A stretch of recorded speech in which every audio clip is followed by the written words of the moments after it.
नमस्कार, city news में आप सभी दर्शकों का स्वागत है। मैं हूं रिया गौड़। खबरों पर बढ़ने से पहले आइए एक नजर डाल लेते हैं आज की सुर्खियों पर। हेडलाइन के प्रायोजक हैं माताजी हार्डवेयर एंड पेंट्स।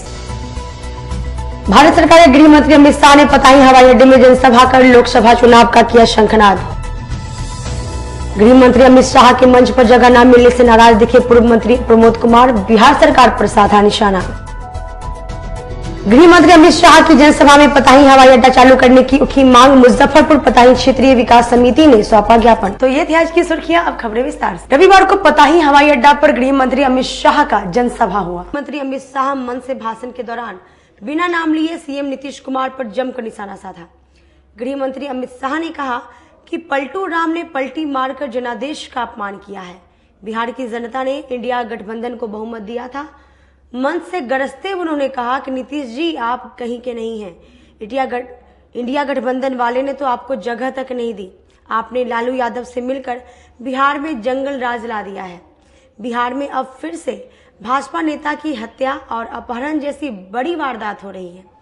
गरजते हुए गृह मंत्री अमित शाह ने कहा कि केंद्र सरकार ने बिहार को 9 साल में 6 लाख करोड़ रुपए और 2 वंदे भारत ट्रेन दिए। इसके साथ ही पटना हवाई अड्डा और गया हवाई अड्डा के नवीकरण का काम किया है। सरकार ने बिहार के विकास के लिए कोई कसर नहीं छोड़ी है। पीएम मोदी ने एक बार फिर से पूरे देश में गरीबों के लिए 5 साल तक फ्री अनाज देने का ऐलान कर दिया और माताओं बहनों को 33% आरक्षण देकर सम्मान देने का काम किया है। गृह मंत्री अमित शाह ने नीतीश कुमार और राजद सुप्रीमो लालू यादव पर निशाना साधते हुए कहा कि बिहार में जातिगत जनगणना हुई है।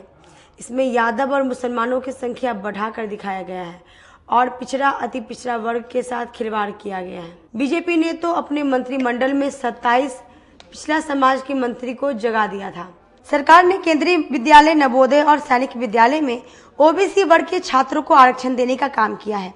बिहार वाले इनके झांसे में नहीं आए। अगर सर्वे में इकोनॉमिकल बैकवर्ड आया तो क्या लालू यादव बैकवर्ड को मुख्यमंत्री बनाने की घोषणा करेंगे? नीतीश जी को बार बार दल बदल करने के लिए आप हिसाब किताब समझाएंगे तो मेरे साथ दोनों हाथ उठाइए, उठाइए दोनों हाथ। 24 में सभी सीटें जीतने का संकल्प करिए और प्रचंड आवाज से बोलिए भारत माता की। उसमें आए हुए सभी प्यारे भाइयों बहनों माताओं और मेरे जिगर के टुकड़े जैसे युवा मित्रों, आप सभी को नमस्कार। यहाँ स्थित बाबा गरीबनाथ और खगेश्वरनाथ मंदिर में विराजमान भगवान शिव को चरण में वंदना कर कर मेरी बात की शुरुआत करता हूं। मित्रों, ये भूमि खुदीराम बोस, जुब्बा साहनी, पंडित सहदेव झा जैसे क्रांतिकारियों की भूमि है।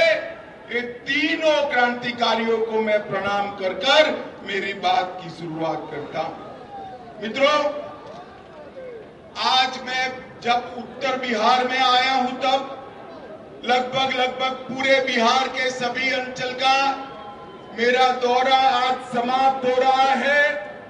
मैं फिर से एक बार बिहार की जनता का हृदय से धन्यवाद करना चाहता हूं। मित्रों, 2014 में बिहार की जनता ने मोदी जी को 31 सीटें दी और 19 में 39 सीटें दी। इस बार 24 में एक का कमी रह गया है। 24 में 40 की 40 सीटें मोदी जी की झोली में डाल दी। और मित्रों, इससे भी बड़ा विनती है कि 2025 में इस बार कमल फूल की सरकार बनानी है, भाजपा सरकार बनानी।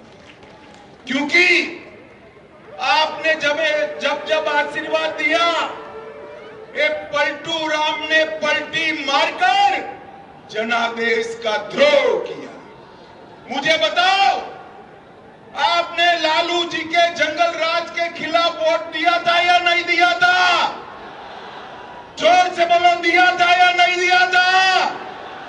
ये पलटू राम प्रधानमंत्री बनने के लिए बिहार के जनादेश के साथ द्रोह करे हैं और बिहार को जंगल राज की, गुंडा राज की भेंट पर चढ़ाने का काम नीतीश कुमार जी ने किया है।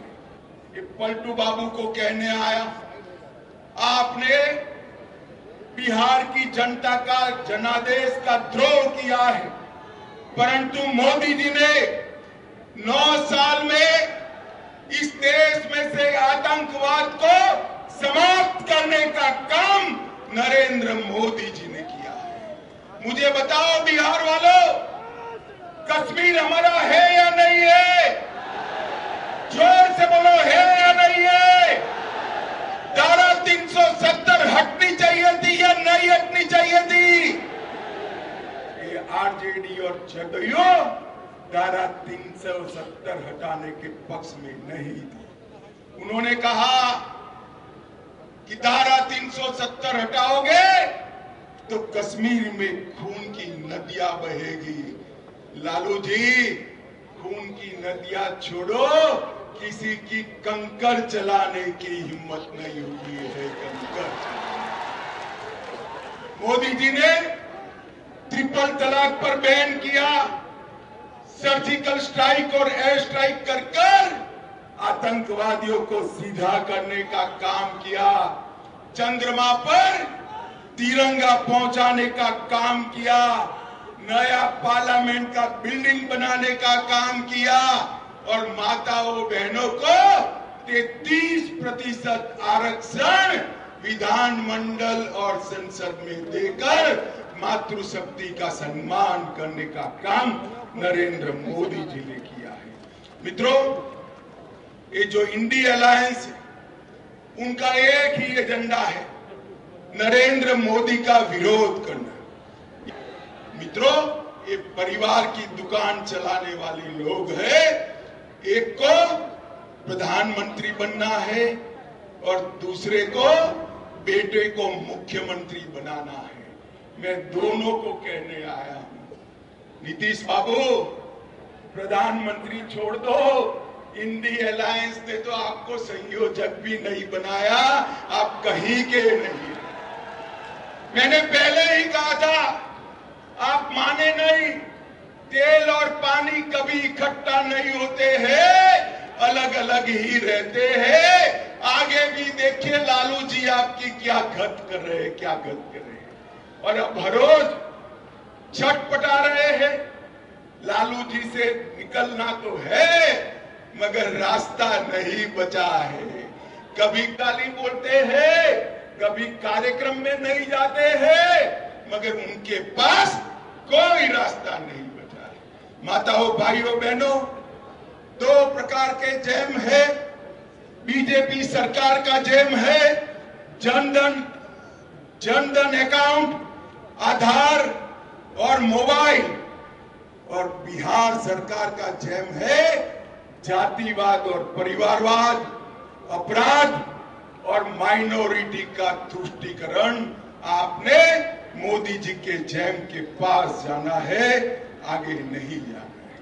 मित्रों, अभी एक गठबंधन वालों ने बिहार की जनता को गुमराह करने के लिए पिछड़ा समाज के ख्वेरखा होने की बात करी। आज मैं बिहार के पिछड़ा समाज को कहने आया हूं, इनके झांसे में मत आइए। ये जो सर्वेक्षण करा है नीतीश जी ने, सर्वेक्षण करने का फैसला हुआ तब भारतीय जनता पार्टी नीतीश सरकार में हिस्सेदार थी और भारतीय जनता पार्टी का ये फैसला था। और मित्रों, सर्वे में क्या किया, यादव और मुस्लिम आबादी बढ़ाकर ईबीसी की आबादी को कम किया, अति पिछड़ा को अन्याय करने का काम ये लालू नीतीश की जोड़ी ने किया है। मित्रों, इन्होंने हमेशा पिछड़ा समाज का कांग्रेस ने बहिष्कार भी किया, विरोध भी किया और मोदी जी ने हमेशा पिछड़ा समाज का सम्मान करने का काम किया है। माताओं, भाइयों, बहनों, मोदी जी के मंत्रिमंडल में 27 मंत्री, जोर से बोलो कितने मंत्री? 27 मंत्री ओबीसी समाज से हैं। 35% से ज्यादा मोदी जी ने ओबीसी कमीशन को संवैधानिक मान्यता दी है। लालू जी अब 10 साल तक यूपीए सरकार में थे, ओबीसी कमीशन को क्यों संवैधानिक मान्यता नहीं दी? इसका जवाब बिहार के पिछड़ा समाज को लालू यादव दे। नरेंद्र मोदी जी ने पिछड़ा समाज की सूची को राज्यों को निर्णय करने का संवैधानिक अधिकार दिया है और इसके साथ साथ केंद्रीय विद्यालय, नवोदय विद्यालय और सैनिक स्कूल में ओबीसी समाज को, पिछड़ा समाज को 27% आरक्षण देने का काम नरेंद्र मोदी जी ने किया है। आईआईटी में सारे पिछड़ा और ईबीसी वालों का फीस माफ किया। नीट की परीक्षा में, मेडिकल के दाखलों में ओबीसी समाज और अति पिछड़ों को आरक्षण की व्यवस्था की। पेट्रोल पंप और गैस एजेंसियों में पिछड़ा समाज और अति पिछड़ा समाज को 27% आरक्षण दिया। प्री मैट्रिक और पोस्ट मैट्रिक छात्रों की वित्तीय सहायता की और डीबीटी के माध्यम से सीधा बैंक का खाते में फीस भेजने का काम नरेंद्र मोदी जी ने किया है। मैं आज बिहार के ईबीसी और ओबीसी, पिछड़ा और अति पिछड़ा दोनों समाज को कहने आया हूं, ये सर्वे जो है ये छलावा है। हमने इसका समर्थन किया था मगर हमें नहीं मालूम था लालू जी के दबाव में यादव और मुस्लिमों की संख्या बढ़ाकर अति पिछड़ा को अन्याय करने का काम ये नीतीश कुमार और लालू करेंगे। माताओं, भाइयों, बहनों, मोदी जी ने आज देश के 60 करोड़ गरीबों को आगे आने का रास्ता प्रशस्त किया है।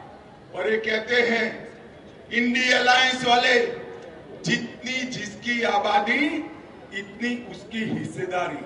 तो ठीक है लालू जी, सबसे ज्यादा आपके सर्वेक्षण में इकोनॉमिकल बैकवर्ड आया है। क्या आप घोषणा करोगे कि इंडी अलायंस का मुख्यमंत्री अति पिछड़ा समाज से होगा? इसकी क्या आप घोषणा करोगे? लालू जी मेरी बात का जवाब दे। मित्रों, इन्होंने हमेशा तुष्टीकरण करने का काम किया है। मुजफ्फरपुर, सासाराम, बिहार शरीफ, पूर्णिया, कटिहार, भागलपुर, इसके सहित समग्र बिहार में मुस्लिम तुष्टीकरण का काम किया है। इसको रोका न गया तो सीमांत क्षेत्र के अंदर बहुत बड़ी दिक्कत आने वाली है। पूर्व वालों, ध्यान से सुनना, 86 लाख किसानों को हर माह 6,000, हर साल 6,000 रुपया नरेंद्र मोदी सरकार भेज रही है। 80 लाख गरीबों को, 80 लाख से ज्यादा आयुष्मान भारत के लाभार्थी है।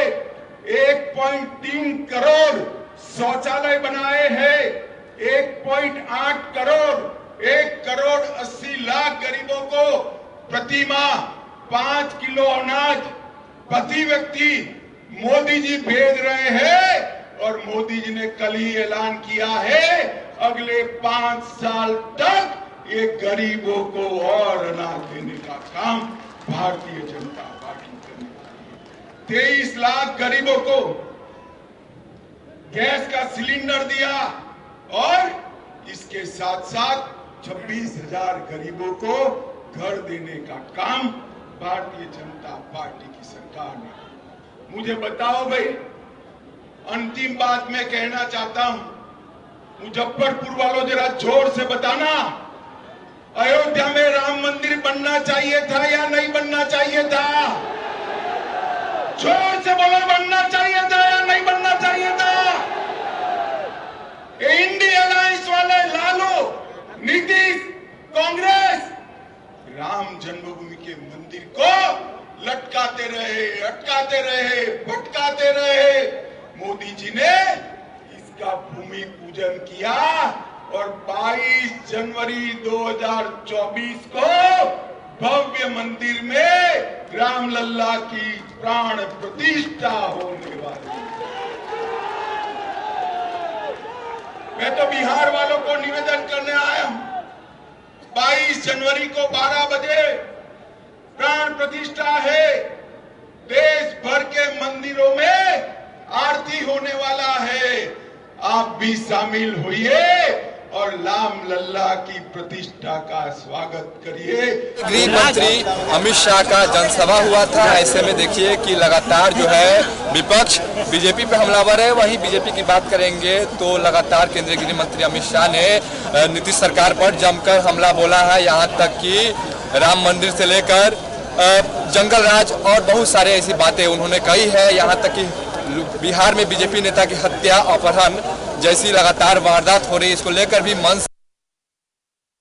जमकर हमला बोला है। ये तस्वीर देख रहे थे पताई एयरपोर्ट से। बने रहिए सिटी न्यूज के साथ। तब तक के लिए मैं अभिषेक रंजन, कैमरा पर्सन विजय के साथ, नमस्कार। गृह मंत्री अमित शाह की जनसभा में बिहार सरकार के पूर्व मंत्री प्रमोद कुमार को मंच पर जगह नहीं मिली।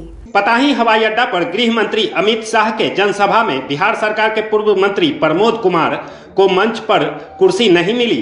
प्रमोद कुमार मीडिया सेंटर के बगल में बने VIP दीर्घा में कुर्सी पर बैठे रहे जब गृह मंत्री शाह मंच से भाषण दे रहे थे। मीडिया के सवालों पर उन्होंने कहा कि यह मुजफ्फरपुर और वैशाली का लोकसभा क्षेत्र है, इसलिए यहाँ की जनता के लिए जो यहाँ के नेता हैं उसी हिसाब से लिस्ट बनाया गया है। मैं तो मोतिहारी से हूँ, जब मेरे क्षेत्र में होगा जनसभा तब हम लोग भी मंच पर रहेंगे। ये मंच की बात नहीं है, ये व्यवस्था है भारतीय जनता पार्टी का। ये मोतिहारी लोकसभा का कार्यक्रम नहीं है, ये मुजफ्फरपुर और वैशाली लोकसभा का कार्यक्रम है। तो इस लोकसभा के जो हमारे ज्येष्ठ श्रेष्ठ नेता हैं मंच पर और हम लोग दर्शन दीर्घा में हैं। इस दौरान पूर्व मंत्री प्रमोद कुमार ने कहा कि प्रधानमंत्री नरेंद्र मोदी के सरकार में देश आगे बढ़ रहा है, लेकिन बिहार सरकार बिहार को पीछे लेकर जा रहे हैं। और जो मुजफ्फरपुर पताही एयरपोर्ट है, इसमें जो और जमीन की जरूरत है वह जमीन बिहार सरकार नहीं दे सकी, तो कैसे बनेगा? भारत सरकार और बिहार सरकार का सरकारी नौकरी तो कमीशन का है, जो पास करेगा वही आपके तरह जर्नलिस्ट होगा। और जो पढ़ाई नहीं होगा, जर्नलिस्ट का पढ़ाई नहीं पढ़ा होगा, वो भी कैमरा लेके कहे कि हम पत्रकार हैं, तो चलने वाला है? तो इसी युग में चाय बेचने वाला का बेटा BPSC कंप्लीट कर रहा है, ठेला चलाने वाली की बेटी BPSC कंप्लीट कर रहा है, UPSC कंप्लीट कर रहा है। तो जिसके अंदर हुनर है उसको नौकरी मिल रहा है। भारत सरकार के गृह मंत्री अमित शाह के चुनावी शंखनाद में पताही हवाई अड्डा चालू करने की उठी मांग। भारत सरकार के गृह मंत्री अमित शाह ने रविवार को मुजफ्फरपुर की धरती पताही हवाई अड्डा से लोकसभा चुनाव का शंखनाद किया। इस अवसर पर भाजपा कार्यकर्ताओं में काफी उत्साह दिखा और काफी संख्या में गृह मंत्री अमित शाह के भाषण को सुनने के लिए लोग इकट्ठा हुए। लेकिन इस दौरान मुजफ्फरपुर पताही क्षेत्रीय विकास समिति ने गृह मंत्री अमित शाह को ज्ञापन सौंपकर प्रधानमंत्री नरेंद्र मोदी के द्वारा किए गए वादा को पूरा करने की मांग की। विकास समिति ने मांग किया कि पताही हवाई अड्डा अविलंब चालू की जाए। केंद्र सरकार बिहार सरकार पर आरोप प्रत्यारोप कर पताही हवाई अड्डे को ठंडा बस्तर में नहीं डाले। भू अर्जन राजस्व विभाग के द्वारा तैयार प्राकलन के आधार पर हवाई अड्डा को चालू करें, इससे विदेशी सैलानियों की संख्या बढ़ेगी। साथ ही इस हवाई अड्डा से घरेलू उड़ान भी शुरू की जाए। देखिए, हम कुमोद पासवान पूर्व जिला पार्षद 2015 के विधानसभा के चुनाव में मुजफ्फरपुर के चक्कर मैदान पर परिवर्तन रैली को संबोधित करने आए थे आदरणीय नरेंद्र मोदी जी। उस समय भी पताही हवाई अड्डा को लेकर के हमने रथ बनवाया, प्रचार प्रचार किया और बहुत आवाज उठाई, संघर्ष किया। फिर उसके बाद 2019 30 अप्रैल 2019 को जब माननीय प्रधानमंत्री पताही एयरपोर्ट पर जब उनका सभा हुआ, उस सभा में माननीय प्रधानमंत्री जी शुभ अपने मुंह से बोले थे कि बहुत जल्दी पताही हवाई अड्डा को हम चालू करेंगे और गरीब लोग भी, चप्पल पहनने वाले लोग भी हवाई जहाज का लुत्फ उठाएगा। आज हम लोग जो है न कि लगातार आज 5-7 दिन से पताही हवाई अड्डा चालू नहीं हुआ और फिर अमित शाह जी का जो है न कि चुनावी सभा हुआ, इसका हम लोग बहिष्कार करने के लिए पद यात्रा, धरना सब किए। आज 5 तारीख को 4 तारीख को माननीय पूर्व मंत्री सुरेश शर्मा जी हम लोग का आश्वासन दिए कि माननीय गृह मंत्री के कार्यक्रम में विरोध नहीं कीजिए और माननीय गृह मंत्री जी पताही हवाई अड्डा के जनसभा से आप लोग के पताही एयरपोर्ट के लिए आश्वासन देंगे। मगर माननीय नित्यानंद राय जी आज हमसे फोन करके बुलवाए और स्टेज पर लेटर लिए और कहे कि हम भी गृह मंत्री है, राज्य गृह मंत्री है, हमको भी दीजिए और हम माननीय गृह मंत्री अमित शाह जी से कह के यह हवाई अड्डा के निश्चित कुछ न कुछ हम लोग उपाय लगाएंगे। मगर हमको हमारे पूरे पताही मुजफ्फरपुर विकास क्षेत्रीय समिति के लोगों के संघर्ष पर पानी फेर गए। न माननीय पूर्व मंत्री बोले हवाई अड्डा के लिए, न कांटी केदार गुप्ता कुढ़नी के बोले और न माननीय सांसद जी भी कुछ उस पर बोले। तो हम बहुत निराश है और इसका असर मुजफ्फरपुर लोकसभा के चुनाव में वैशाली और मुजफ्फरपुर पर असर पड़ेगा। आगे क्या कुछ करेंगे? आगे जब तक पताही हवाई अड्डा का मांग हमारा पूरा नहीं होगा, हम संघर्ष करेंगे और 2024 के चुनाव तक इंतजार करेंगे।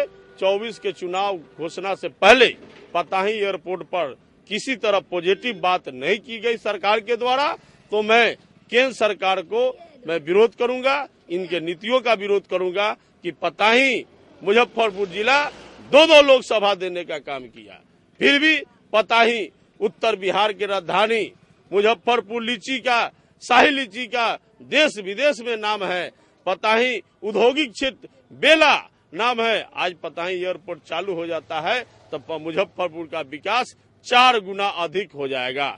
इसलिए हम आप लोग के माध्यम से माननीय नरेंद्र मोदी प्रधानमंत्री जी से आग्रह करता हूं कि अगर आपको मुजफ्फरपुर लोकसभा और वैशाली लोकसभा एनडीए के खाता में झोली में लेना है तो पताही एयरपोर्ट को चालू। गृह मंत्री अमित शाह की जनसभा में शिव और हनुमान के रूप में पहुंचे समर्थक। अभी हम पताही एयरपोर्ट पे हैं और इसी जगह पर केंद्रीय गृह मंत्री अमित शाह का जनसभा होना है। ऐसे में देखिए कि जो जनता है उनके भाषण सुनने के लिए आए हैं। सबसे पहले इस तस्वीर को देखिए, ये सामने की तस्वीर देख लीजिए। देखिए अमित शाह के भाषण सुनने के लिए हनुमान जी और भगवान भोलेनाथ भी आ गए हैं। बजरंगबली से बात करते हैं, कहाँ से आए हैं? साहेबगंज से आए हैं। साहेबगंज से। क्या नाम हुआ? मेरा नाम मुजीम भट्ट हुआ। क्यों आए हैं? हम आए हैं इस रैली में आए हैं, राजू सिंह विधायक का रैली में आए हैं और यहाँ तक चौंपे हैं जहाँ जनता सब लोग है। ये हनुमान जी का रूप लेके क्यों आए? दर्शाने के लिए आए हैं। क्या बताना? जब सरकारी मेरा आना है तो हम क्यों नहीं आएंगे? राम जी आ रहे हैं तो उसके साथ आप आएंगे। हाँ, देखिए कि हनुमान के रूप में आए हैं और इसके साथ साथ तस्वीरों के माध्यम से देखिए कि भगवान शिव के रूप में आए हैं। क्या नाम है आपका? मेरा नाम है संजय पासवान। कहाँ से आए हैं? हम साहेबगंज से आए हैं। साहेबगंज। किस लिए आए हैं? हम आए हैं अमित शाह को रैली देखने के लिए। देखिए कि ये दोनों वीर बजरंगबली और भगवान भोलेनाथ के रूप में आए हैं। 2 व्यक्ति है जो गृह मंत्री अमित शाह के जनसभा को सुनने के लिए यहाँ पर आए हैं। तो ये तस्वीर देख रहे हैं मुजफ्फरपुर के पताही हवाई अड्डा ग्राउंड से। बन रही है सिटी न्यूज के साथ, तब तक के लिए मैं अभिषेक रंजन, कैमरामैन विजय के साथ आपसे लेता हूँ विदा। नमस्कार। मुजफ्फरपुर सांसद अजय निषाद ने गृह मंत्री अमित शाह के जनसभा के बाद हमारे संवाददाता अभिषेक रंजन से खास बातचीत की। पताही एयरपोर्ट पे केंद्रीय गृह मंत्री अमित शाह का जनसभा हुआ। ऐसे में मुजफ्फरपुर के सांसद अजय निषाद जी है बातचीत करने के लिए। आज गृह मंत्री जी का जनसभा था, क्या लग रहा आने वाले चुनाव में कैसी तैयारी है? देखिए, भारतीय जनता पार्टी के जितने भी बड़े नेता हैं जिस जनसभा कर रहे हैं, और हमारी तैयारी आज से नहीं चल रही है, पिछले 1.5 वर्ष से चल रही है। मुजफ्फरपुर की जनता को उम्मीद था कि एक बार फिर से घोषणा होगा, पता है एयरपोर्ट पे जाकर कुछ कई और घोषणा मुजफ्फरपुर के लिए होगा, ऐसा कुछ हुआ नहीं। देखिए, एयरपोर्ट का मामला जो है यहाँ जमीन के कारण रुका हुआ है, और जमीन जो है राज्य सरकार को देना है, केंद्र सरकार का उसका कोई मतलब नहीं। केंद्र सरकार को यहाँ अनुमति देना है और प्लस जो एयरपोर्ट बनाने के लिए जो पैसा लगता है वो देना है, लेकिन भूमि उपलब्ध राज्य सरकार को कराना है। उसके लिए अगर आपको साक्ष्य चाहिए तो हम उपलब्ध करा देंगे। और कई घोषणा की बात कर रहे हैं जो मुजफ्फरपुर की जनता उम्मीद लगाए बैठी थी, कुछ घोषणा आएंगे गृह मंत्री जी और मुजफ्फरपुर जनता वासी को सौगात देकर जाएंगे। अच्छा, आने वाला समय में और ज्यादा सभा होगी। लगातार प्रधानमंत्री जी का तो काम बढ़ ही रहा है ना। आप तो देखे होंगे कि जनाधार भी बढ़ रहा है, तभी तो इतना सारे लोग आए हैं सुनने के लिए। तो कहीं ना कहीं भारतीय जनता पार्टी की, नरेंद्र मोदी की सरकार अच्छा काम कर रही है। इसका नतीजा है कि लोगों में उत्साह है। इंडिया गठबंधन की बात करेंगे तो क्या लग रहा है कि वो लोग कह रहे हैं कि बीजेपी अब कहीं नहीं रहेगा? वो तो चुनाव का जब रिजल्ट आएगा, आज की डेट में जनता ही मालिक है। जिसका जन समर्थन जिसके साथ रहेगा, चुनाव उसी की जीत होगी। जातिगत जनगणना पे क्या कुछ कहना है? जातीय जनगणना तो जो आया है आंकड़ा, उनके खुद के ही पार्टी के सांसद भी सवाल उठाए हैं, बहुत सारा लोग सवाल उठाए हैं। तो उसमें एक चीज कहना है कि जब तक कोई दूसरा आंकड़ा नहीं आ जाता तब तक तो इसी को सही मानना है। क्योंकि राज्य सरकार को भी चाहिए कि जितने भी चुने हुए उनके विधायक हैं, चाहे उनकी पार्टी के हों चाहे दूसरी पार्टी के हों, कम से कम विधायक के लेवल पर जातीय जनगणना का जो कॉपी है उपलब्ध करा दें, ताकि वो लोग अपने अपने विधानसभा के हिसाब से उसको मिला लें। बिहार में अभी वर्तमान में कानून व्यवस्था को लेकर क्या कुछ कहेंगे, कैसा है कानून व्यवस्था? कानून व्यवस्था तो कहीं से सही नहीं है, सभी लोग त्रस्त ही हैं। और सबसे बड़ा चीज है कि माननीय मुख्यमंत्री के पास गृह मंत्रालय है और उनको बहुत ज्यादा उदासीन रहते हैं, जिस कारण जो है लोग जो है मतलब मन मान के रह रहे हैं। अगर क्राइम भी होता है तो जल्दी कोई उस पर कुछ बोलता भी नहीं है। लेकिन बिहार में अपराधियों का मनोबल जो है वो बढ़ा हुआ है। बिल्कुल, तो आप सुन रहे थे सांसद अजय निषाद जो मुजफ्फरपुर के सांसद हैं, और आज केंद्रीय गृह मंत्री अमित शाह का जनसभा पैताई हवाई अड्डा ग्राउंड पे हुआ था। हालांकि इनका कहना है कि जो बिहार सरकार है वो हवाई अड्डा के लिए जमीन नहीं दे रही है। केंद्र सरकार तो हवाई अड्डा जहाज उड़ाने के लिए तैयार है, हवाई अड्डा बनाने के लिए तैयार है, लेकिन जहाज की बात करेंगे तो केंद्र सरकार देने के लिए तैयार है, लेकिन बिहार सरकार जमीन नहीं दे रहे। तो ये तस्वीर बन रही है सिटी न्यूज के साथ। तब तक के लिए मैं अभिषेक रंजन, कैमरामैन विजय के साथ आपसे लेता हूं विदा। नमस्कार।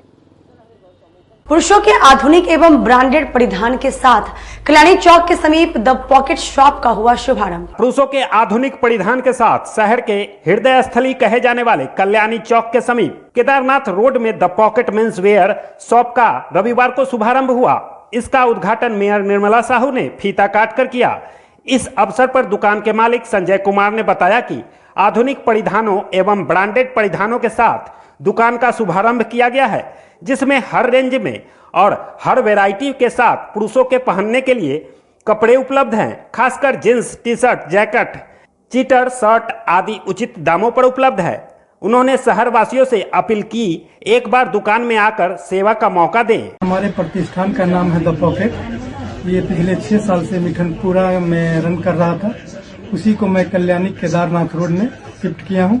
यहाँ मल्टी ब्रांडेड कपड़ों, मेंस वेयर बहुत कम रेटों में उपलब्ध है। क्या क्या फैसिलिटी है यहाँ ग्राहकों के लिए?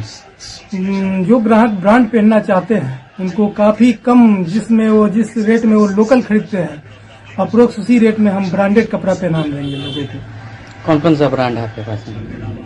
मिक्स ब्रांड है सारे। वक्त तो चले छोटे से ब्रेक का लेते हैं, एक छोटा ब्रेक। तब तक आप बने रहिए हमारे साथ, देखते रहिए city news Muzaffarpur. Mataji Nerolac paints, hardware, home decoration, Hindware, bath fitting, Jaguar bath fitting एवं आशीर्वाद पाइप के अधिकृत विक्रेता। आइए इस दिवाली पर अपने घर को एक नया लुक दें, वह भी एक ही छत के नीचे। सारी सामग्री की सुविधा उपलब्ध है। ग्राहकों के लिए उत्तम पार्किंग की सुविधा उपलब्ध है। तो एक बार माताजी प्रतिष्ठान में आएं और एक बार सेवा का मौका दें।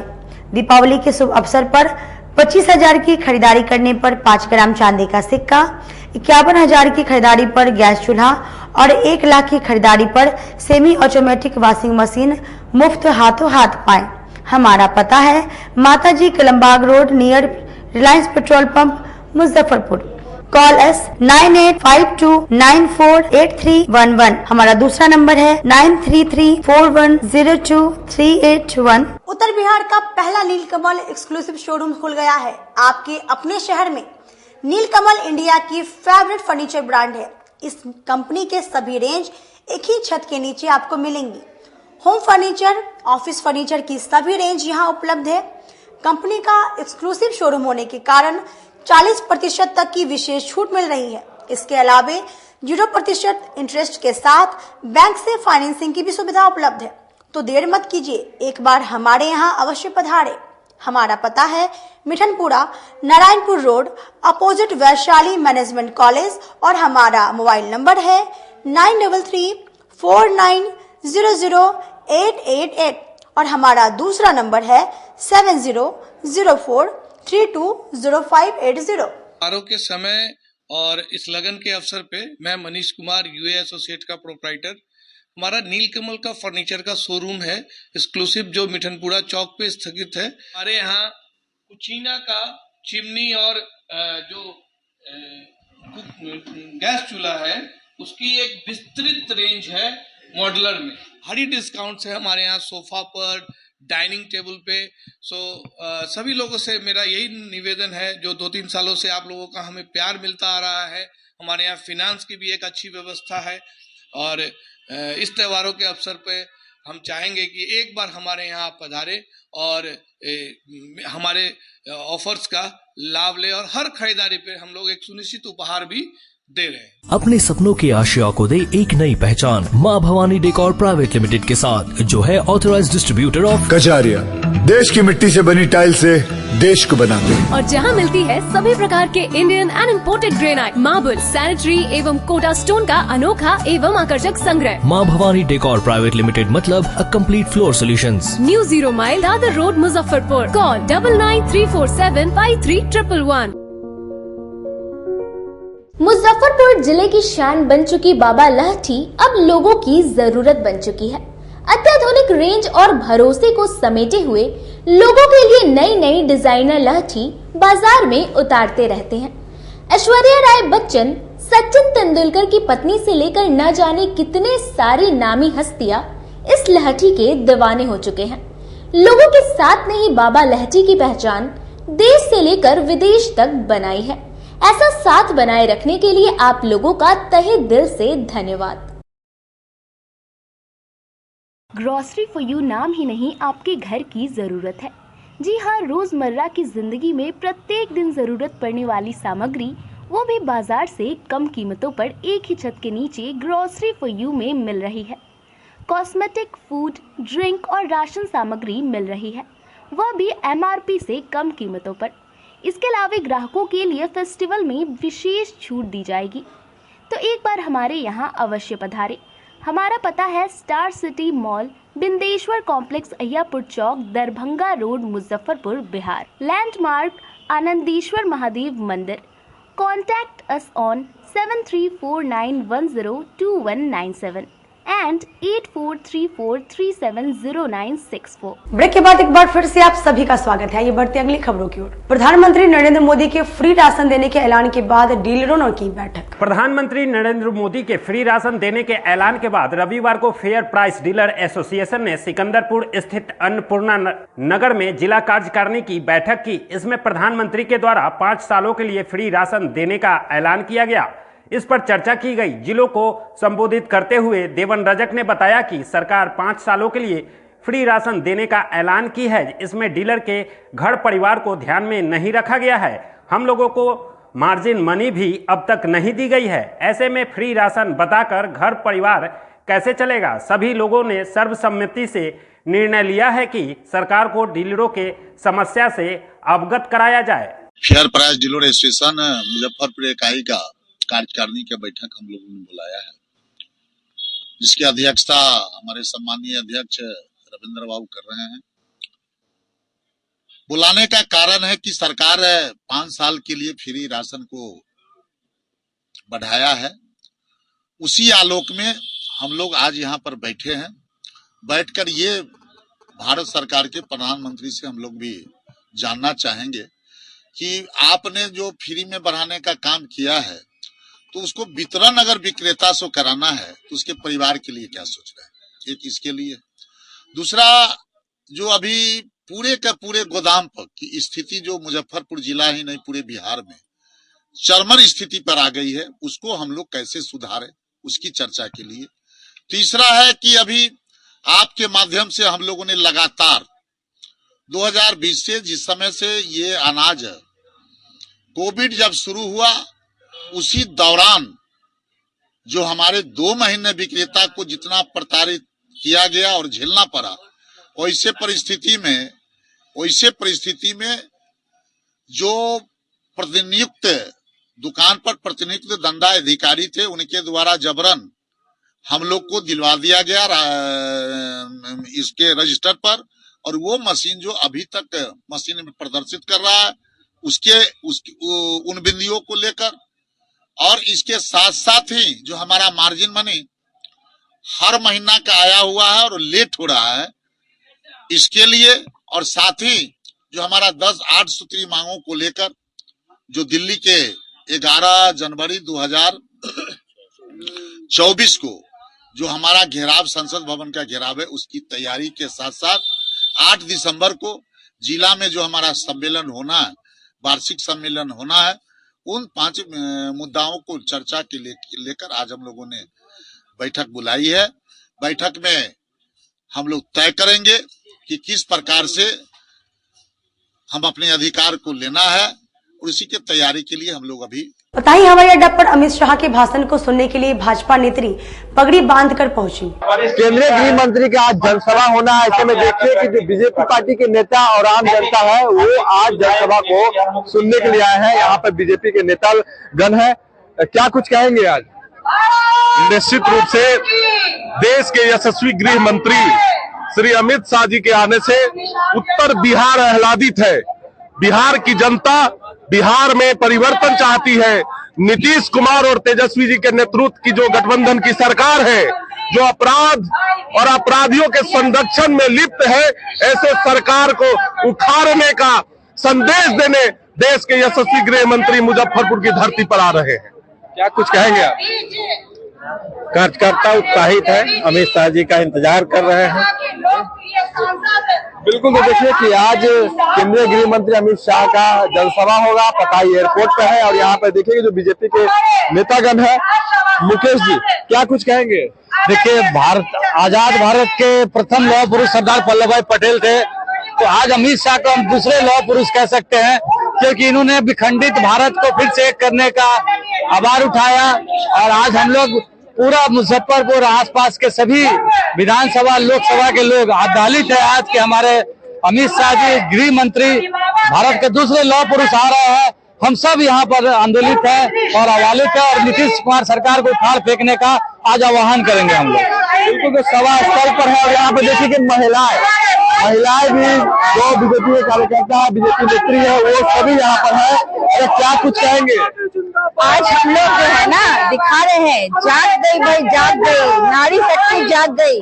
आज ये जो पगड़ी बांधे हैं, ये देख लीजिए जितना इसमें हमारे विपक्षी ऐठा गए हैं। आज हम लोग शपथ लेंगे 2024 में उखाड़ फेंकना है, क्योंकि महिलाओं के लिए ये सरकार कुछ नहीं करती है। जितना आप देख रहे हैं, जब से हमारी पार्टी बीजेपी अलग हुई है, तब से हमारा बलात्कार, रात के अकेले महिला नहीं जाती है, लूटपाट जो हो रहा है, ये सब खत्म करने के लिए महिला फील्ड में आ गई है, और 2024 में बहुमत दल से हम लोग आ रहे हैं। इसीलिए मुहट्ठा बांध लिए जी, बांध लिए। देख लो भाई, इसी तरीके से निचोड़ के आपको देखना है कि अनपढ़ लोग सरकार बनाएगा, जिसका डिप्टी सीएम नाइट पास होगा, वो देश क्या चलाएगा, सरकार क्या चलाएगा, बिहार क्या चलाएगा, इसके पास खुद अकल नहीं होगा।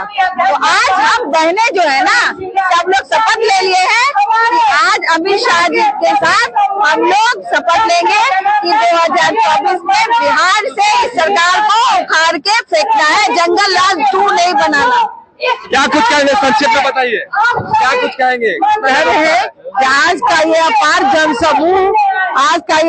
जनसमूह ये परिलक्षित करता है, ये दिखाता है कि आने वाले समय में तीसरी बार हम लोग माननीय प्रधानमंत्री नरेंद्र मोदी को फिर से ताज मिलने वाला है।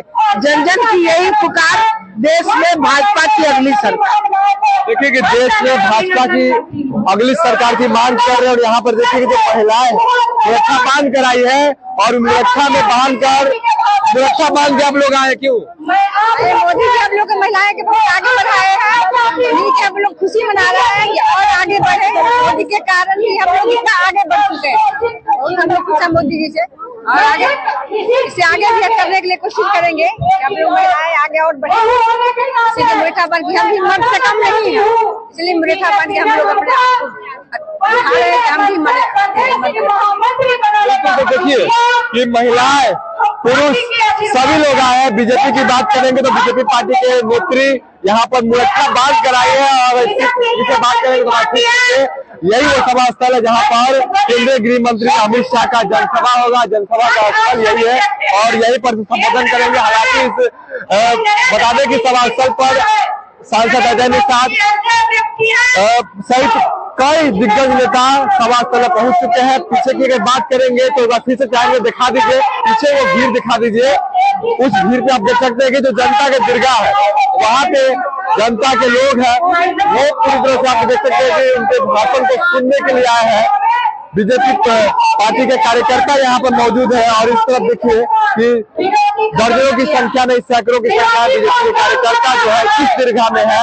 वही बात करेंगे तो पीछे की दीर्घा में हजारों की संख्या में भी जनता पहुंचे। हालांकि बीजेपी का दावा है कि लाखों की भीड़ होगी, 2 लाख भीड़ जुटाने का दावा बीजेपी शुरू से कर रही थी। हालांकि अभी समय बाकी है, अब देखना होगा कि कितना भीड़ जुट पाता है केंद्रीय गृह मंत्री अमित शाह के जनसभा को। क्योंकि ये जनसभा आपको बता दें कि मुजफ्फरपुर, वैशाली, मोतिहारी, दरभंगा, सीतामढ़ी यानी कि उत्तर बिहार को ये जनसभा जोड़ेगा। उत्तर बिहार के लोकसभा सीट है उसको जोड़ेगा, तो आने वाले चुनाव की घोषणा कहीं न कहीं यही से हो जाएगी।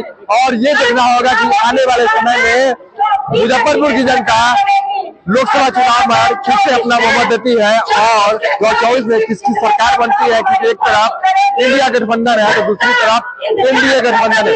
एनडीए गठबंधन की बात करेंगे तो नरेंद्र मोदी जो प्रधानमंत्री वर्तमान में, वो भी तीसरी बार प्रधानमंत्री का दावा बीजेपी वाले कर रहे हैं। हालांकि इंडिया गठबंधन की तरफ से अभी तक प्रधानमंत्री का चेहरा सामने नहीं आया है, तो उनके तरफ से प्रधानमंत्री का चेहरा कौन होगा।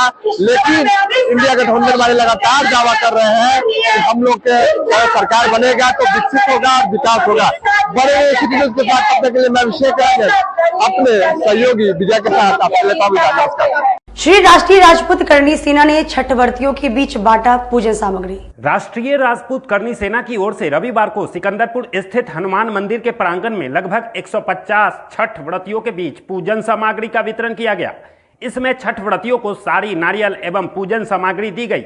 इस अवसर पर जिलाध्यक्ष अमित सिंह ने बताया कि हम लोग पिछले 3 वर्षों से निस्वार्थ छठ व्रतियों के बीच पूजन सामग्री बांटते हैं।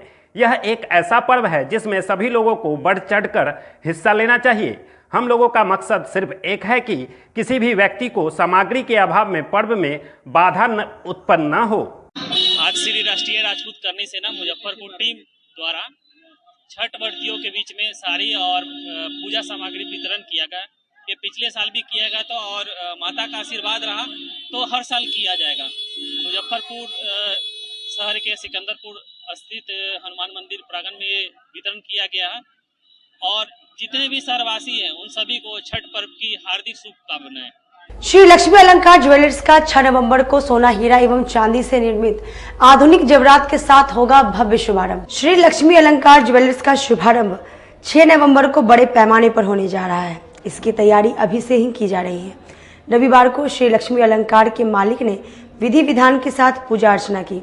इस अवसर पर उन्होंने बताया कि शहर का पहला ज्वेलरी दुकान है जहां हीरा, सोना और चांदी के सभी रेंज के ज्वेलरी उपलब्ध है। इसके अलावा दूसरे दुकानों से भी कम दामों में ज्वेलरी दी जा रही है। उन्होंने शहरवासियों से अपील की है कि उद्घाटन समारोह में शामिल होकर मान सम्मान बढ़ाए। श्री लक्ष्मी अलंकार के मालिक ने बताया कि उच्च क्वालिटी एवं उचित दाम के साथ सभी प्रकार की ज्वेलरी दुकान में उपलब्ध है। हमें उम्मीद है कि शहर वासियों का, सब लोगों का प्यार हमें मिलेगा और प्यार मिलता भी रहा है। उसी प्यार के बदौलत संजय कांटी वाले ने कांटी से सेवा करते हुए और शहर की ओर आया। सन 2000 से हमने शहर में लोगों को सेवा कर रहे हैं। 25 साल अपना गुजर गया और पता ही नहीं चला, लोगों को इतना प्यार मिला। जो 25 साल गुजर गया, लोगों को हमें पता ही नहीं चला कि कैसे गुजर गया। क्या कुछ खास दे रहे हैं आप ऑफर अभी फेस्टिवल को लेकर? फेस्टिवल के ऑफर हमारे यहाँ एक तो बाजार से कम मूल्य पे और कम मजदूरी पे, जो हम समझ रहे हैं कि किसी भी ब्रांड से और किसी भी बाजार से सस्ता अपना सोना और मजदूरी भी है। साथ ही लोगों को इंश्योरेंस 1 साल का फ्री दे रहे हैं और किट्टी की सुविधा दे रहे हैं। कोई कस्टमर अगर मेरे यहाँ सामान खरीदते हैं तो उनका कुछ पॉइंट बनता है, जो अगली बार वो जेवर खरीदते हैं उसमें वह पॉइंट का रकम जो होता है लेस हो जाता है। मुजफ्फरपुर शहर वासियों का संदेश दीजिएगा? कहेंगे कि एक बार हमें सेवा का मौका दे, जैसे पूर्व में भी देते आए हैं। आगे जो लोग हमसे नहीं जुड़े हुए हैं आए और हमें सेवा का मौका दे और एक बार लेना अपनी जगह है। हमारी ज्वेलरी के डिजाइन को देखें, क्वालिटी को देखें, हमारे यहाँ ज्वेलरी चेक कराएं, उसके बाद ही परचेजिंग करें। केंद्रीय मंत्री अश्विनी चौबे ने सीएम नीतीश पर जमकर निशाना साधा। ये पलटू राम उल्टी कर करके थक जाएंगे। ये पलटू राम को उल्टी कराने का काम जनता करेगी। जिस एयरपोर्ट पे आए, एयरपोर्ट का मुद्दा खास एयरपोर्ट का कोई मुद्दा नहीं, ये विपक्ष को कोई मुद्दा नहीं है। एयरपोर्ट हमने बनाया है बिहार में, दर्जनों एयरपोर्ट बनेगा और वो नरेंद्र मोदी ही बनाएंगे, दूसरा कोई मायका लाल नहीं है। यह तस्वीर देख रहे थे पताई एयरपोर्ट से। बन रही है सिटी न्यूज के साथ, तब तक के लिए मैं अभिषेक रंजन, कैमरा पर्सन विजय के साथ, नमस्कार। बेल्ट्रॉन के माध्यम से संविदा पर बहाल डाटा ऑपरेटर ने एक सूत्री मांगों के समर्थन में कलेक्ट्रेट में धरना दिया। बेल्ट्रॉन के माध्यम से संविदा पर बहाल विभिन्न विभागों के डाटा ऑपरेटर ने बिहार राज्य डाटा ऑपरेटर संघ के बैनर तले रविवार को अपनी मांगों के समर्थन में कलेक्ट्रेट में धरना दिया। इस दौरान बिहार राज्य सरकार के खिलाफ जमकर नारेबाजी की गई।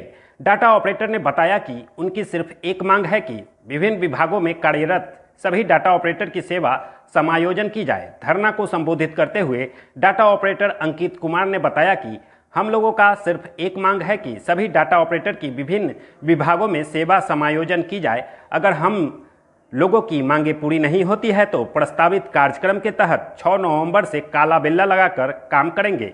इसके बाद कार्य बहिष्कार का हड़ताल करेंगे। लोग बिहार के सारे जितने भी विभाग में, सरकारी विभाग में डाटा एंट्री ऑपरेटर, आशु लिपिक, programmer, IT boy and girl पदस्थापित है। आज हम लोग 1 दिवसीय धरना पे बैठे हैं। धरना का मतलब है हम लोग का चरणबद्ध आंदोलन की शुरुआत। आज दिनांक 5/11/23 से हम लोग सरकार के प्रति अपना विरोध जताने के लिए चरणबद्ध आंदोलन को करने को तैयार है। दिनांक 6/11 से 11/11/23 तक हम लोग सरकार के विरुद्ध काला पट्टी बांध के कार्य करेंगे। उसके बाद अगर दिनांक 27/11/23 तक सरकार हमारी मांगे पूरी नहीं करती है तो 28/11 एवं 29/11 को 2 दिन का पूरे बिहार में कंप्यूटर शटडाउन कर 2 दिन का। हम लोग डाटा एंट्री ऑपरेटर है। हम लोगों का एक ही सरकार से मांग है कि 2008 से हम लोग कार्य कर रहे हैं। बहुत सारे हमसे भी पुराने हमारे डाटा एंट्री ऑपरेटर है, लेकिन सरकार आज तक बेल्ट्रॉन के माध्यम से हम लोग को आउटसोर्सिंग का धब्बा लगाकर और आज कभी दूसरे कंपनी के माध्यम से हम लोगों को बेच दिया जाता है, कल किसी दूसरे कंपनी के माध्यम से बेच दिया जाता है। लेकिन सरकार का IT बहुत बड़ा हब है जो हम सरकार को हर विभाग से डिजिटाइजेशन करके दे रहे हैं। सरकार हम लोग के कार्यों से केंद्र सरकार से जाकर अवार्ड ले रहे हैं, लेकिन हम लोगों को आज रोड पर कर दिए हुए हैं कि आज कभी इस डिपार्टमेंट में, कभी उस डिपार्टमेंट में। मैं 2008 से कार्यरत हूं। कभी हम बाल विकास में कार्य किए, कभी हम पंचायती राज में कार्य किए और कभी हम आज कारा विभाग में हम काम कर रहे हैं। तो इस तरह से सरकार का जो ये रवैया है, हम लोगों को जहां है, जिस डिपार्टमेंट में है, हम लोगों को उसी डिपार्टमेंट में समायोजन कर दिया जाए। शिव शिष्य परिवार की ओर से तिलक मैदान में युवाओं के बीच शिव चर्चा का हुआ आयोजन। युवाओं को धर्म के प्रति जागरूक करने के लिए रविवार को शिव शिष्य परिवार की ओर से तिलक मैदान में शिव चर्चा का आयोजन किया गया। इसमें शिव की महिमा पर चर्चा की गई, वहीं युवाओं को धर्म की जानकारी दी गई। शिव चर्चा को संबोधित करते हुए भगवान शिव की महिमा को बताया गया और इस सृष्टि की रचना किस तरह हुई इस पर ध्यान आकर्षित की गई। इसके साथ ही युवाओं को पृथ्वी पर आने के उद्देश्य को बताया गया। शिव ही गुरु हैं, इसकी सीख दी गई। आज शिव को हम लोग गुरु बनाए हैं, है ना। भगवान का स्वरूप तो उनका है ही। शिव गुरु चर्चा नाम से इसको हम लोग जानते होंगे, आप भी सुनते होंगे। तो हम लोग शिव को गुरु बनाए हैं, है ना। गुरु स्वरूप उनका है। और आज जो है वह भैया युवा संगोष्ठी है। हम लोग के बच्चे तो जुड़े हैं, लेकिन आज ऐसा हम लोग सोच के रखे हैं कि कुछ युवा लोग जो बच्चे को कभी मौका नहीं लगता है, उनकी मम्मी बार बार बोलती है शिव को गुरु बना लो, लेकिन इस तरह की संगोष्ठी जैसा आज हो रहा है उनको सुनने का मौका नहीं लगता है। इसलिए हम लोग कोशिश एक हम लोग की छोटी सी है कि सभी बच्चे एक साथ मिलकर, क्योंकि आगे आने वाले समय में हमारे बच्चे ही भविष्य हैं, वही शिव गुरु चर्चा को आगे बढ़ाएंगे। इसलिए ये चर्चा रखी गई है, युवा संगोष्ठी। इसमें 3 सूत्र साहब द्वारा हम लोग को मिला है, कैसे गुरु के मार्ग पर हम लोग आगे बढ़ाएं, इसके लिए 3 सूत्र मिला है। और कैसे करना है, कैसे आगे बढ़ना है, उनके जीवन में गुरु शिव कैसे आगे आएंगे, ये इनको समझाया जा रहा है। और भैया जिस तरह से अभी उपस्थिति लोगों की हुई है, लग रहा है कि शिव गुरु चर्चा हम लोगों की आगे बढ़ेगी, क्योंकि युवा लोग ही आगे बढ़ाएंगे। ये छोटी सी प्रयास है, आज अगर सफल हुआ तो हम लोग इसको आगे करने की कोशिश करेंगे, है ना। और हम लोग आज के लिए बस इतना ही। कल फिर मिलेंगे कुछ नई खबरों के साथ। अब तक आप मुझे और मेरी पूरी न्यूज टीम को दीजिए इजाजत। नमस्कार।